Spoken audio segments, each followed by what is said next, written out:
Greetings. Welcome to Module 2, Unit 16, Evaluating Laboratories and Electives. In the last unit, we saw the design and use of course exit survey, and that particular form that we saw, the design and use of course exit surveys, is quite general. It is applicable to any kind of a course. But when it is concerned with the laboratories and electives, certain specific issues crop up. So, in this unit, we look at the design and use of exit surveys for laboratory and elective courses. So, the outcome for this unit is understand the design and use of exit surveys for laboratory and elective courses. So, as I mentioned, course exit survey discussed in the last unit is quite general. It is applicable to all academic activities including core courses, laboratory courses, elective courses, project work, internship and so on. However, some additional considerations may be necessary when we consider curricular components other than the core courses. So, the survey form that we looked at in the last unit is more applicable for core courses. And while it is general enough to be applicable to other components, certain additional issues may have to be taken into consideration in designing and using the course exit surveys. So, in this unit, we look at laboratory courses and elective courses. Now, the way the laboratories are organized as well as the way the elective courses are organized, there is considerable variation across the institutes. Tremendous variation in fact with respect to both laboratories and electives. In Tier 1 institutes, the instructor has the freedom. The laboratories may be integrated into corresponding theory courses. That means it is a single course with a single course code.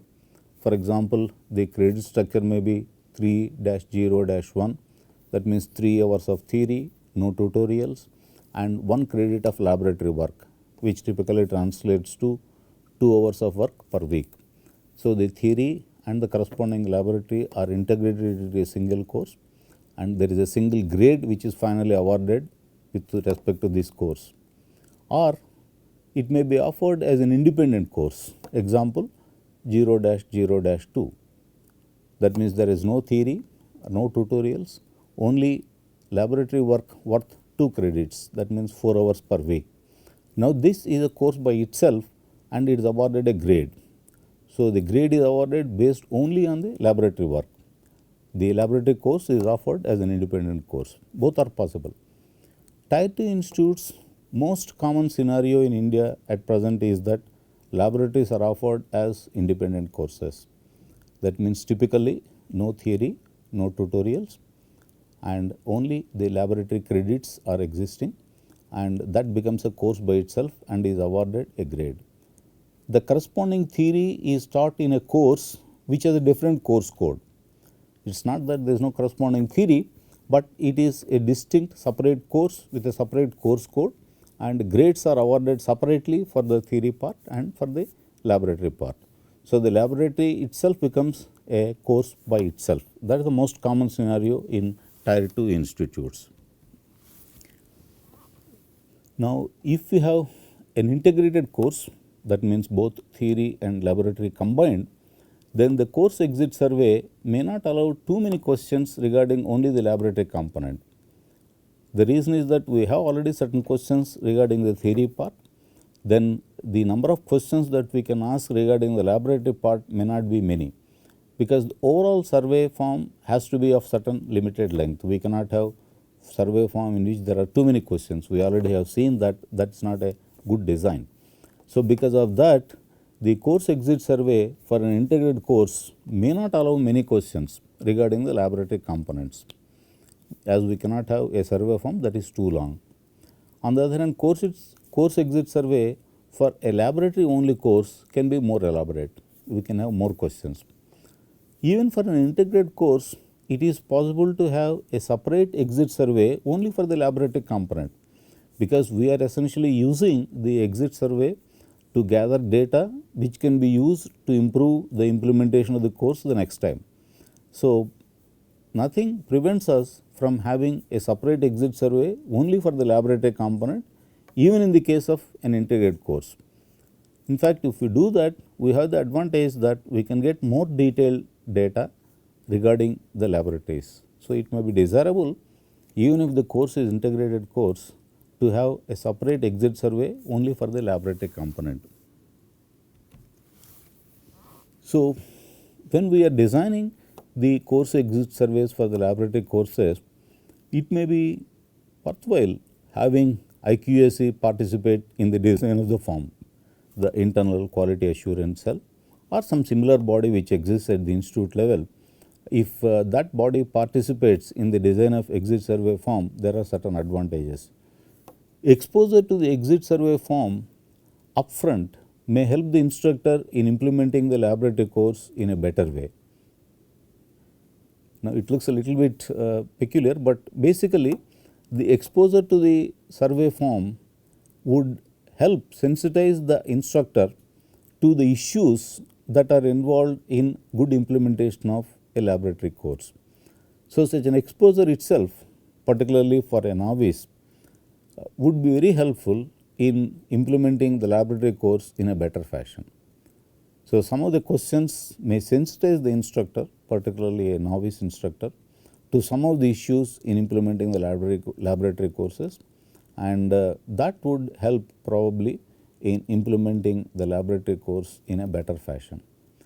Sharing the exit survey form upfront with students also may help in better learning by the students, again by the same logic, by exposing the students to better way of utilizing the laboratory experience.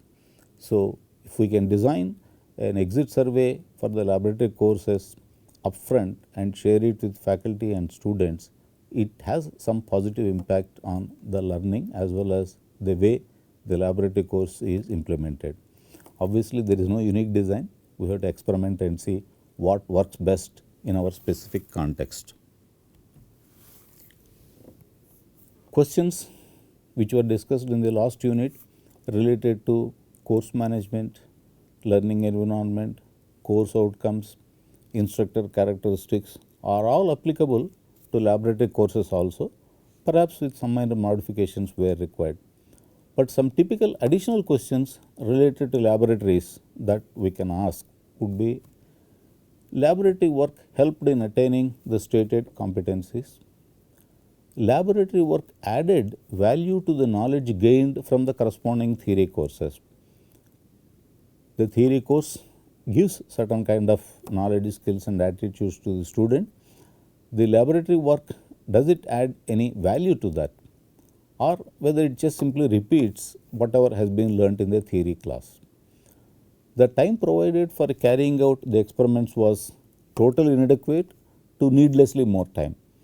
Now, this information would help us to plan the laboratory utilization in a better way when the course is offered the next time, particularly in Tier 1 institutes, because in Tier 2 we may not have great freedom. Now, some more questions that we can ask: assessments at the end of a laboratory session were useful.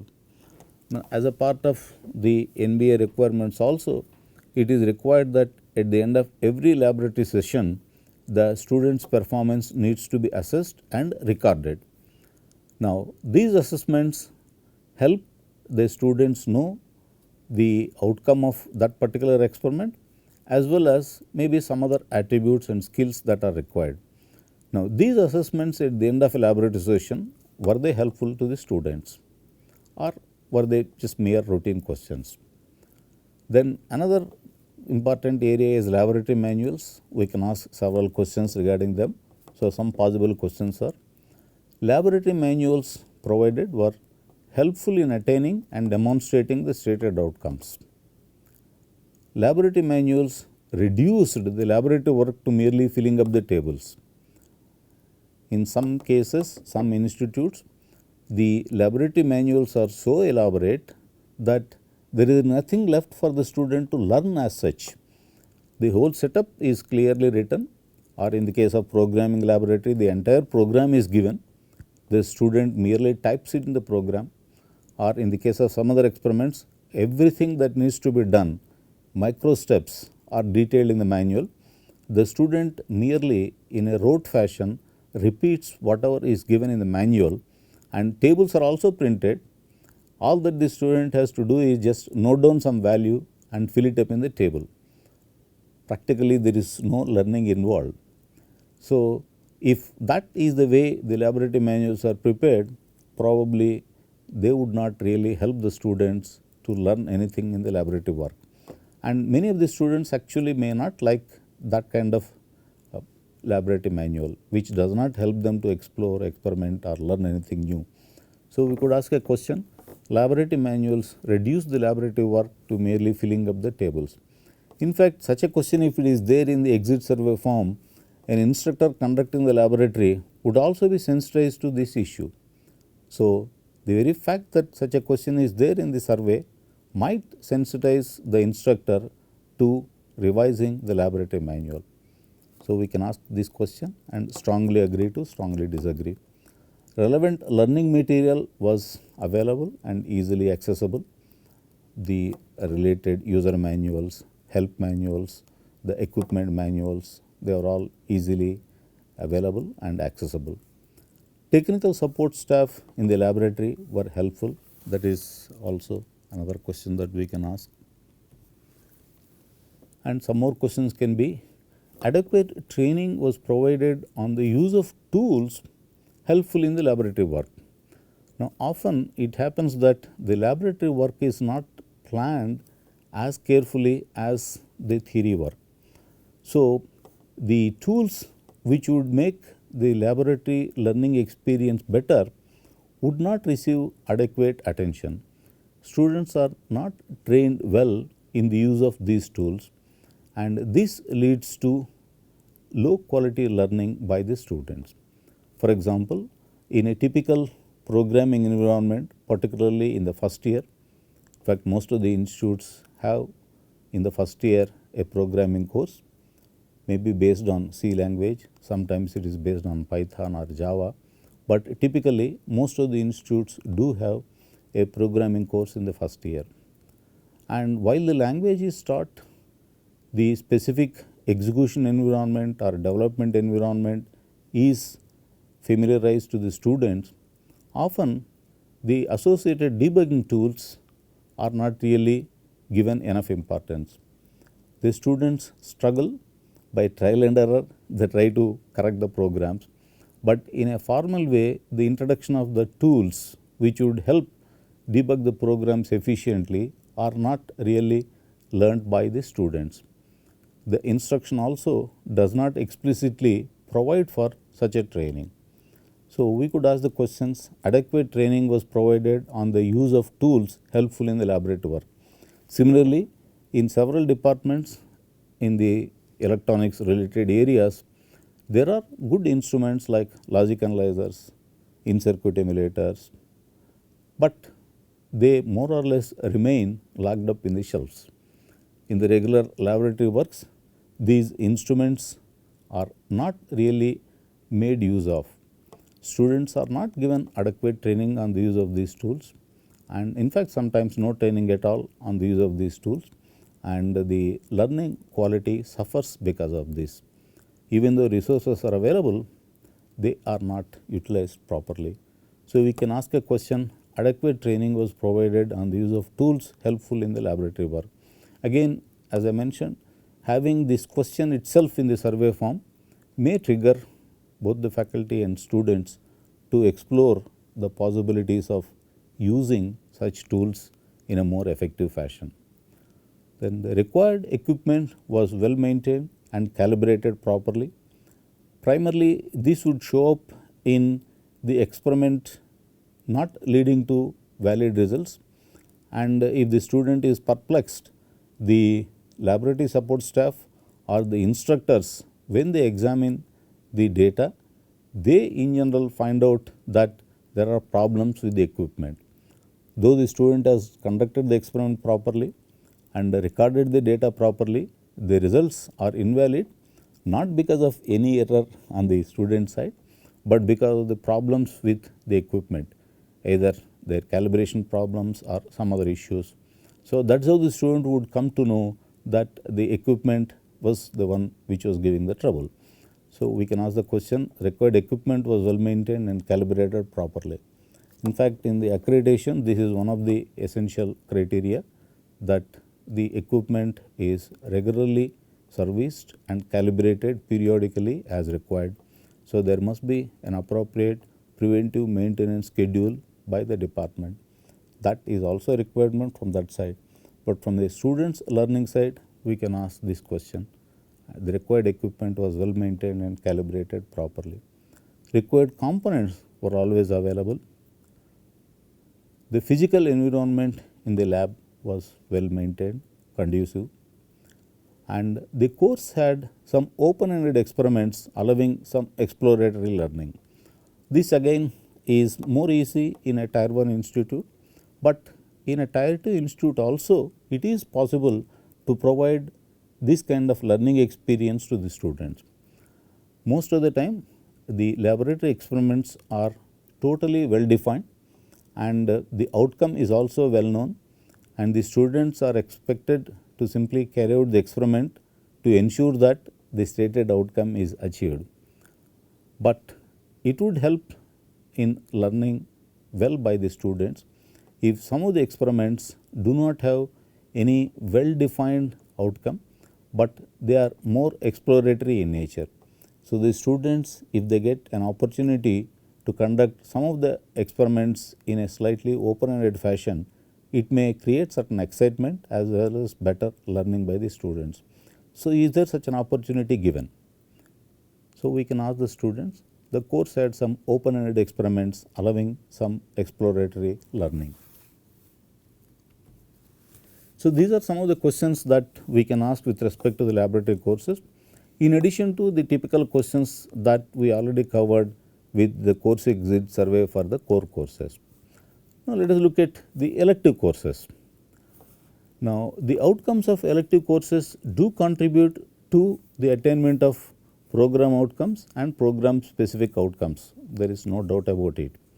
However, the attainment of outcomes of the elective courses are not to be used in the computation of the attainments of program outcomes and program specific outcomes according to NBA.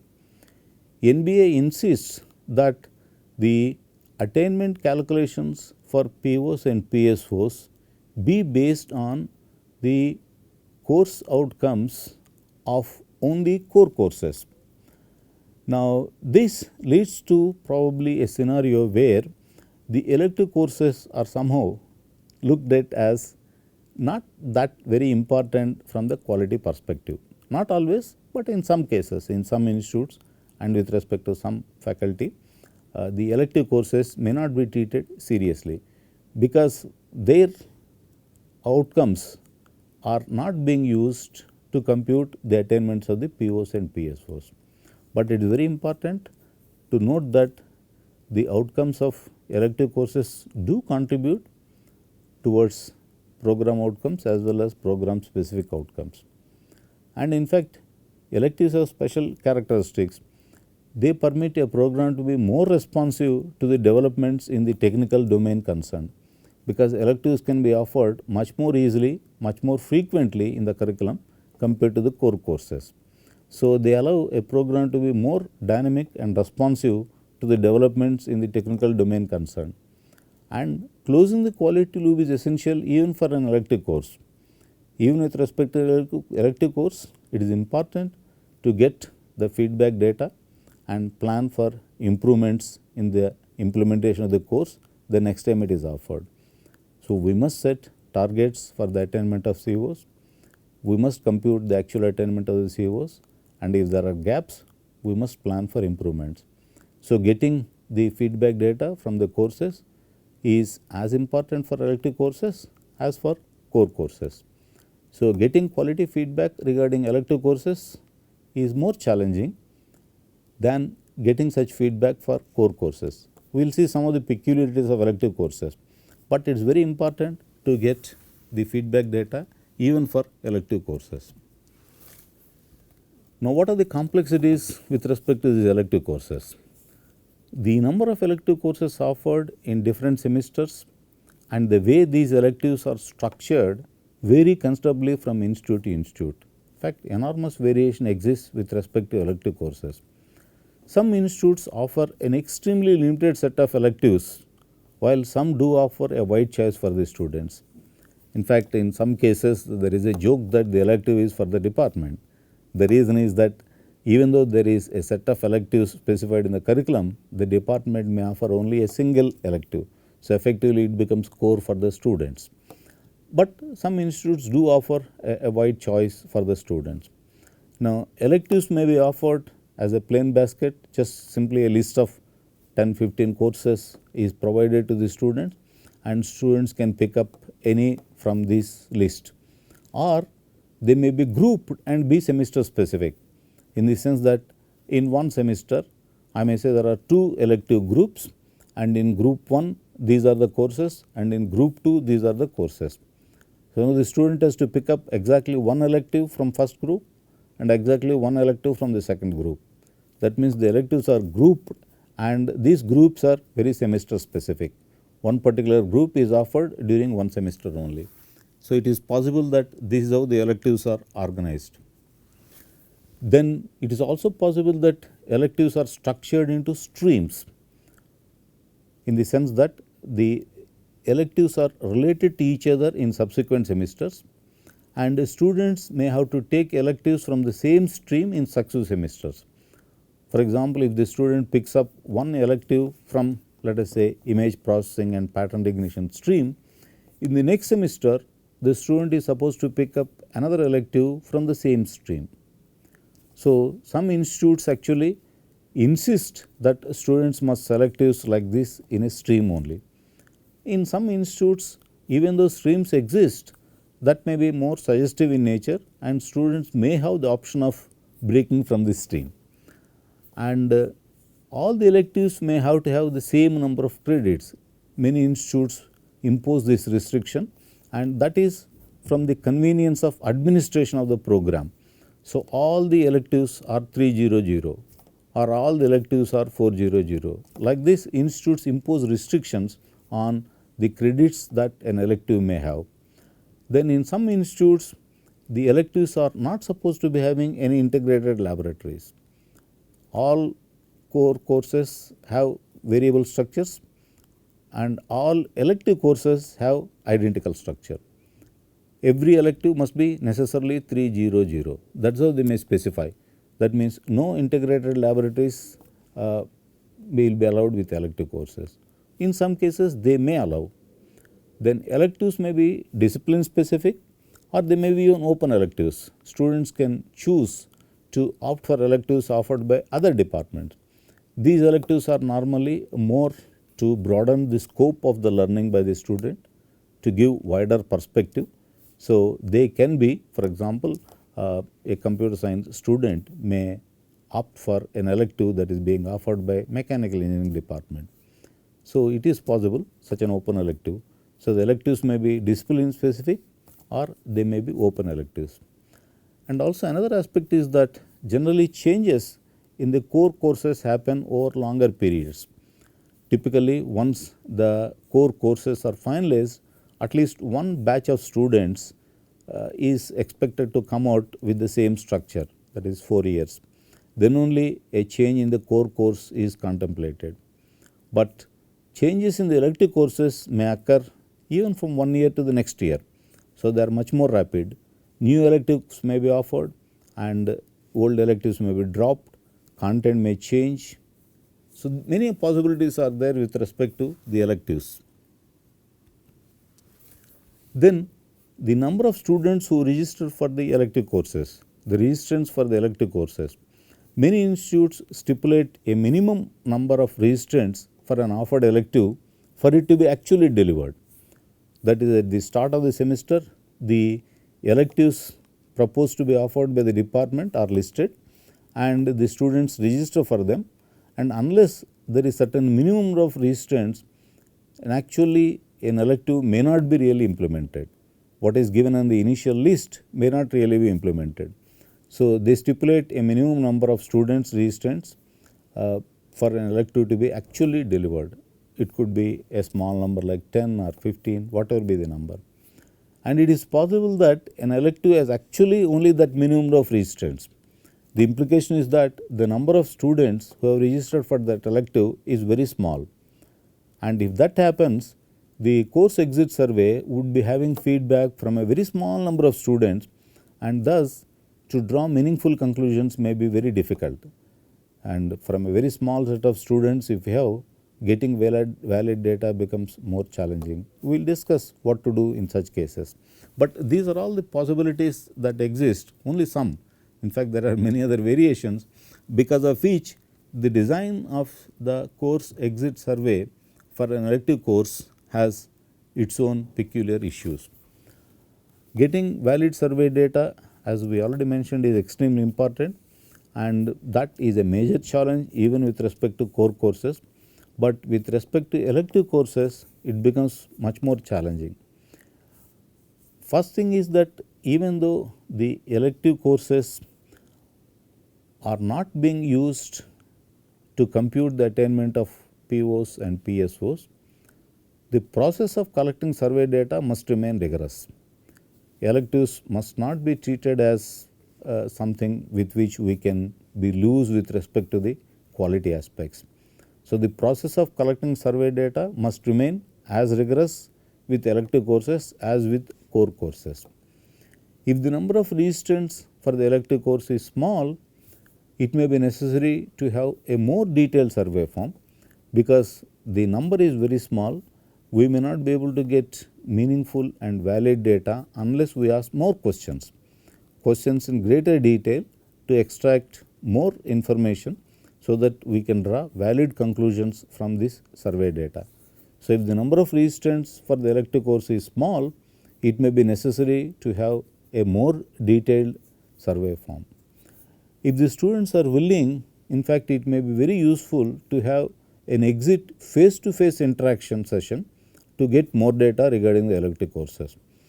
If the number is small, the instructor usually has a more easier one-to-one kind of interaction possibility, and if the students are willing, the instructor can have a face-to-face interaction during the course exit survey and try to get additional data.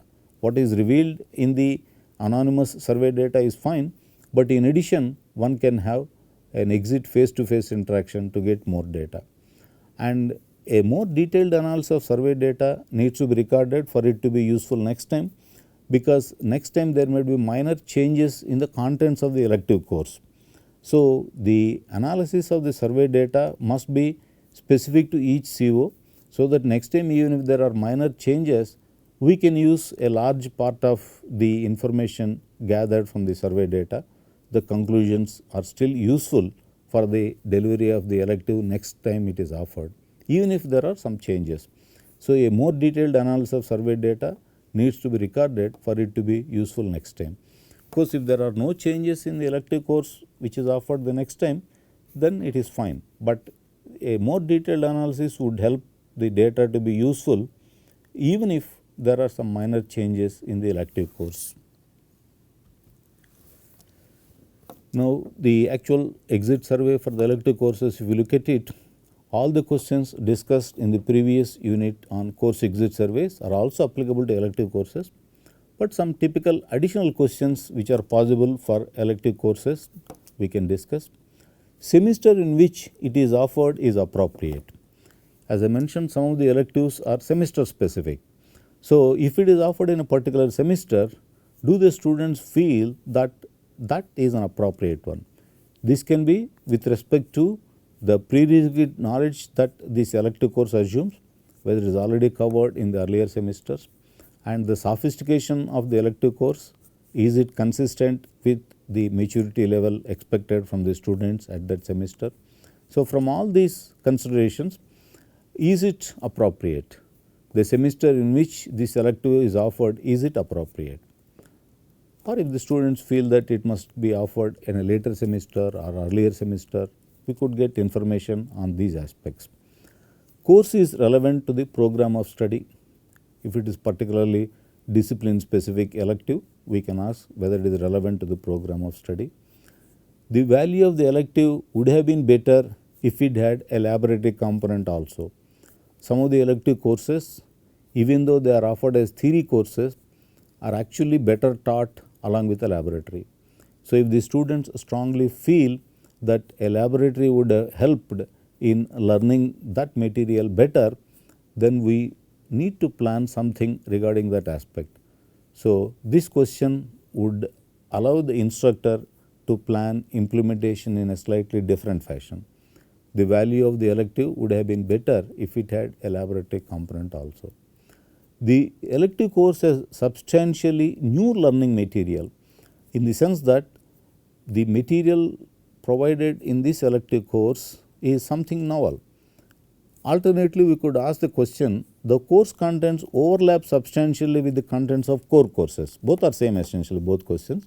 The way you want to phrase it is up to you.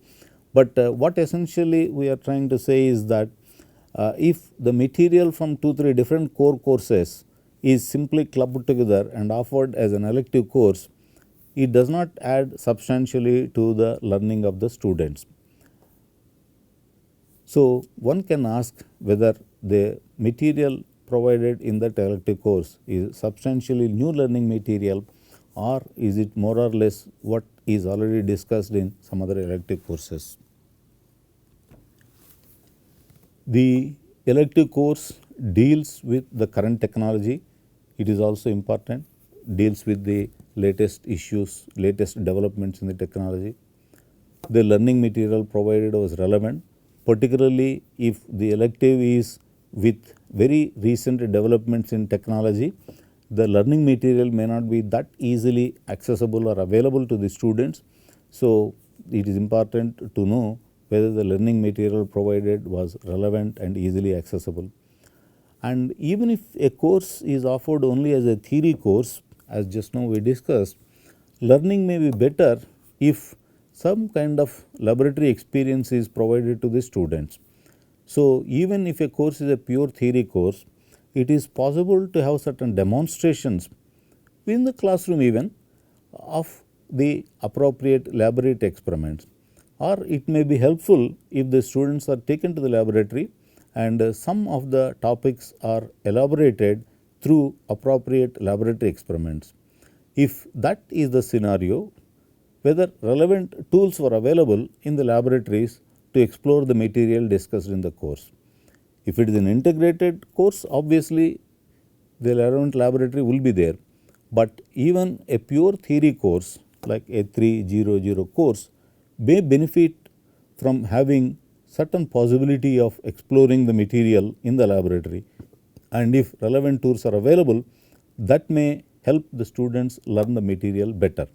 So, we can ask the question whether relevant tools are available in the laboratories to explore the material discussed in the course, though the course was a theory course. In the case of stream based electives, we can ask whether the stream is logically coherent and well structured. Now, early part in the stream, it may be difficult for students to provide valid and useful data, but if it is the last elective course in the stream, then the students may be in a better position to give their opinion regarding whether the stream is logically coherent and well structured or not. And with respect to open electives, we can ask the question, the course helped in getting broader perspective. Again, it can be on a rating scale of 1 to 5.